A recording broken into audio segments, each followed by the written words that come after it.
ndinokuda chete baby. True love.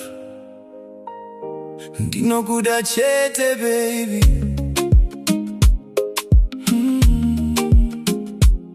Yeah, yeah. True love. Ndinokuda chete iwe, ndione vamwe pasi pano. Kano sipo moyo unorwadza, love yako ndiyo medicine.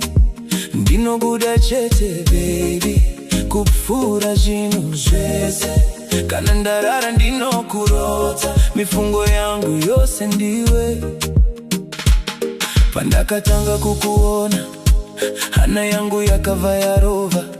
Runako rwako rwakandibata, like a dream yandairamba ndichirota. Handina zvakawanda baby, asi rudo rwangu nderwechokwadi. Ndichamira newe forever, kunyangwe zvinhu zvikaoma. Vamwe vanongoda kutamba, vachisiya vanhu vachichema.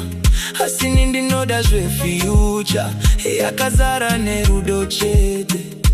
Bata roko rwangu baby, usambondirega ndega. Kana nyika ikatishora, tichamira tese. Ndinokuda chete iwe, andione vamwe pasi pano. Kano sipo moyo unorwadza, love yako ndiyo medicine. Ndinokuda chete baby, kupfura zvinhu zvese. Kana ndarara ndinokurota, mifungo yangu yose ndiwe.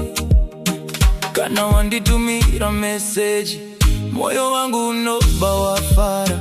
Voice rako pandinorinzwa, stress yes inoenda. Ndinoona future yedu, tichifara semhuri. Vana vachitamba mumba, tichiseka kushika mangwana. Usaterere vane shanje, vanoda kuputsa love yedu. Mwari vakatipa rudo, ngatiruchengetedze baby. Ndinokuda kupfura zvandingatsanangure. Kana uri padhuze neni, ndinenge ndiri muparadiso. Nguva dzese ndichakuchengeta, semunhu anokosha mumoyo. Till the end tichafamba, pasina kupatsanuka. Ndinokuda chete iwe, andioni vamwe pasi pano. Kano sipo moyo unorwadza, love yako ndiyo medicine. Ndinokuda chete baby, kupfura zvinhu zvese. Till forever ndichakuda, mambokadzi wemoyo wangu.